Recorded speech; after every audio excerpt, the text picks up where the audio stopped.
चलिए, खान साहब कह रहे हैं भाई 2008 में जब ये बम ब्लास्ट में घायल हुए थे उस टाइम पे माहौल ठीक था, उस टाइम पे अच्छा था।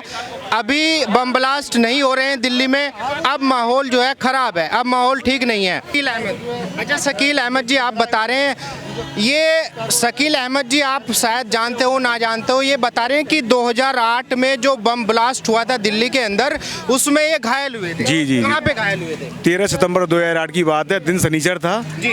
और हम आपके कनाट प्लेस 12 खंबा रोड पे, 12 खंबा रोड पे। हाँ, और 3.5 महीने डॉक्टर राम मनोहर लोहिया हॉस्पिटल में हम एडमिट रहे हैं जी। हाँ, समझ रहे हैं आप। तो अब हमने तो सारा कुछ नज़ारा देखा है कि कितना आतंकवाद बम ब्लास्ट वगैरह हुआ। ठीक है कि बम ब्लास्ट वगैरह कम हो गए हैं, लेकिन और जो है मामले बड़े हैं, और मामले बड़े हैं। सेना भी काफ़ी मारे गए हैं। उसके बाद में जो अभी ये आप सिंदूर वाला बात कर रहे हैं, ये सिंदूर का नाम जो दिया है, इसमें उनसे पूछो जिनके सिंदूर उजड़ गए हैं, जिनके सिंदूर उजड़ गए हैं उनसे पूछो आप। जो कानपुर की एक लेडीज थी, है, वो कितनी परेशान हुई थी। 27-28 लोग उसमें जो है मारे गए हैं। जी। तो मोदी जी कह रहे कि भाई हमने सिंदूर का बदला सिंदूर ऑपरेशन करके ले लिया है। हाँ। नहीं, उन्होंने बदला कैसे ले लिया, वो अपनी राजनीति से ले रहे। जिसका खो गया उसको कहाँ से लाके दे देंगे आप। भाई आज हम हैंडीकैप हैं, ये मेरी वाइफ है, ये मेरी बेटी खड़ी हुई है, अब हम किस तरह से अपनी ज़िंदगी गुजार रहे हैं कुछ पूछो नहीं।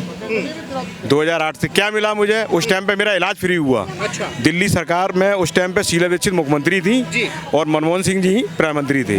ये सब मुझे देखने आई और फ्री ऑफ कॉस्ट इलाज हुआ। गवर्नमेंट खूब करती है, लेकिन गवर्नमेंट अपने लिए राजनीति के चक्कर में अपनी कुर्सी के लिए पब्लिक मारी जा रही है, बिल्कुल मारी जा रही है। तो खान साहब मुझे ये बताइए, आप कह रहे हैं कि भाई मोदी जी राजनीति कर रहे हैं, वो क्या किया जाना चाहिए था ताकि ऐसा लगे कि राजनीति नहीं कर रहे हैं, बदला ले रहे हैं?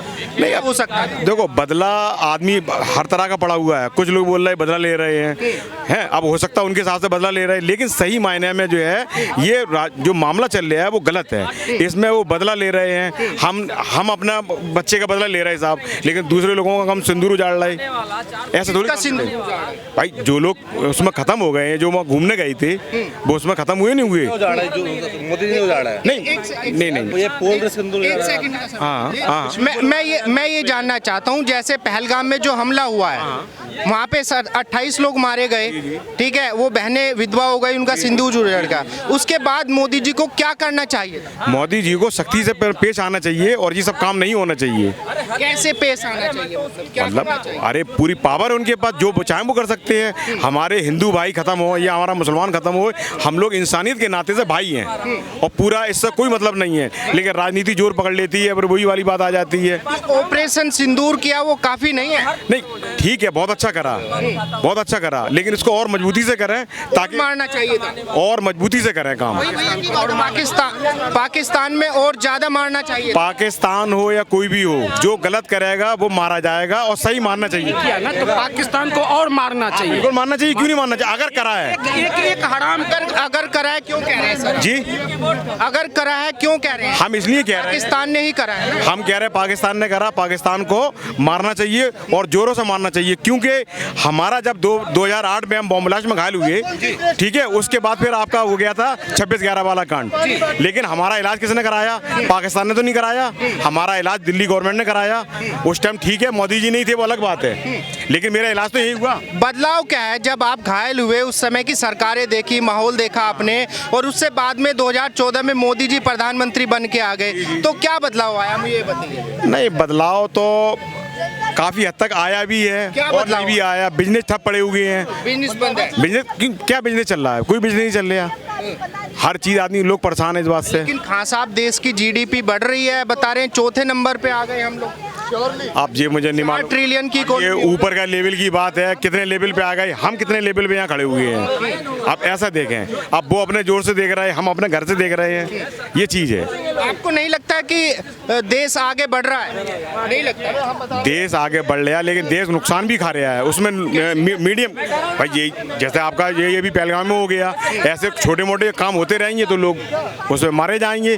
तो अब जिनके जाते हैं उनसे पूछें आप, भाई जो हम बम ब्लास्ट में घायल हुए, आज हम विकलांग हो गए हमेशा के लिए, और क्या ही लोग मर गए, अब वो जिंदा थोड़ी हो पाएंगे, या कोई विकलांग सही हो जाएगा? इसमें गलती किसकी है? गलती गवर्नमेंट की है और किसकी है? कैसे है गवर्नमेंट की? चलिए खैर आप बात खत्म करें, बहुत बातें हो जाती हैं। नहीं नहीं कोई बात नहीं। उगलवाने वाली बात नहीं है, ये आपने बोला गवर्नमेंट की गलती है। मेरा सवाल ये है कि कैसे गवर्नमेंट को क्या करना चाहिए था कि गवर्नमेंट की गलती नहीं मानी जा सकती। चलिए आप बात खत्म, यहीं बात कर रोक दें आप, ठीक है। चलिए खान साहब कह रहे हैं भाई 2008 में जब ये बम ब्लास्ट में घायल हुए थे उस टाइम पे माहौल ठीक था, उस टाइम पे अच्छा था। अभी बम ब्लास्ट नहीं हो रहे हैं दिल्ली में, अब माहौल जो है ख़राब है, अब माहौल ठीक नहीं है। तो अनिल भाई मुझे ये बताइए, जब खान साहब घायल हुए तो माहौल ठीक था, अब घायल नहीं हो रहे हैं, सही सलामत घूम रहे हैं सीपी में, अब माहौल ख़राब है। मतलब तो मैं यही कहूँगा कि खान साहब घायल थे तो वही ठीक था, वही ठीक था। घायल थे वही ठीक था। मैं तो ये कहना चाहिए, इनको तो इस बात की खुशी होना चाहिए कि मैं सही सलामत हूँ तो अपने बच्चे परिवार को पाल तो सकूंगा। और जब वो घायलों के टाइम आए थे कि जब मर्जी वो कांग्रेसी आके यहाँ बम रख के चले जाते थे और हवा में उड़ जाते थे, हवा में लोग उड़ जाते थे। तो मैं तो कहूँगा वो दिन आने से अच्छा यही दिन ठीक है, कम से कम अपने परिवार और बच्चों के साथ जिंदा तो खड़े हैं। देश चौथे नंबर की इकोनॉमी पे चला गया, सब जो है कह रहे कि भाई देश तरक्की कर रहा है। खान साहब कह रहे बिजनेस बंद पड़े हैं। मेरी बात सुनो, चौपट है। आज देश हमारी चौथी उस पे चला गया, ठीक है ना, चौथी उस पे चला गया। आज मेरा देश इतना सक्षम है ना कि तीसरा कोई अगर आंख उठा के देख लेना तो उसके हाथ में डाल के आंखें निकाल लेंगे। ऐसे पहले इंदिरा के टाइम पे ऐसा था, जब कोई चीज हो जाती थी ना तो सेना से पूछा जाता था कि आज मेरी देश आज लड़ाई हो जाए तो सक्षम है लड़ने के लिए, तो सेना कहती थी 1 साल लग जाएगा लड़ने के लिए। आज मोदी जी, आज सेना पता क्या कह रही है, हुकुम करो मारना कब है, मारना कब, हुकुम करो ठोकना कब है। तो इसीलिए हुकुम करो आज ठोकना कब है, ये किया है मोदी जी ने, ना कि वो किया है कि आते थे बम फोड़ चले गए और ऐसे लोग भाग के चले गए। ऐसे लोग भाग जाएंगे। इनकी विचारधारा को ये भी तो देखो कि सोच बदलना बहुत जरूरी है, पर सोच नहीं बदलेंगे हम बेशक घायल हो जाएंगे, बम से उड़ जाएंगे, मंजूर है, पर अपनी सोच को नहीं बदलेंगे। ऐसे लोगों को बाबा योगी आदित्यनाथ चाहिए, योगी जी चाहिए। हाँ आदित्यनाथ चाहिए, जो अपने सोच को ना बदले, अपने चीजों को ना बदले कि हाँ आज मैं परिवार में हूँ, आज मैं जिंदा हूँ तो आज अपने परिवार के लिए जिंदा रहूंगा, तभी तो पालूंगा।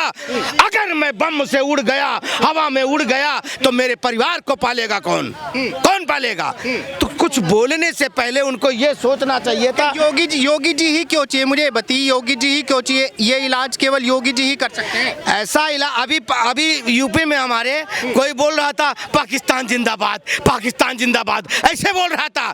ऐसा ठोका उसको, ऐसा ठोका, कह रहा पाकिस्तान मुर्दाबाद, पाकिस्तान मुर्दाबाद, ऐसे बोलने लगा। एक चांदनी चौक पर टुंडा बड़ा परेशान, ऐसा टुंडा होता था, हाँ वो टुंडा सबको परेशान पहुंच जाता था, ऐसे परेशान करता था। एक दिन उसका इलाज बांध दिया गया, एक दिन उसका इलाज बांध दिया। उसके बाद को लेके कह रहे कि भाई योगी जी और मोदी जी आजादी छीन रहे हैं बोलने की। मेरी बात सुनो, बोलो, पर कहाँ खा रहे हो, कहाँ रह रहे हो, कहाँ पैदा हुए हो, ये भी तो सोचो कि पाकिस्तान में पैदा हुए हो, पहले बताओ। मैं फिर कह रहा हूँ, ऐसे लोगों का इलाज सिर्फ योगी आदित्यनाथ है, और हाँ योगी जी है हमारे, और बाबा ऐसे लोगों का इलाज बांध देते हैं, तगड़ा वाला बांध देते हैं, ताकि वो कभी ऐसा बोलने लायक ना रहे। लेकिन ये कह रहे हैं कि भाई योगी जी तो जुल्म कर रहे हैं पूरी तरीके से। बाबा किसी पे जुल्म नहीं, समुदाय को सता रहे हैं। मेरी बात सुनो, बहुत से अच्छे मुसलमान हमारे उत्तर प्रदेश में हैं जो बड़ा खुश हैं, खुश हैं, इतने खुश नहीं, बहुत बढ़िया खुश हैं।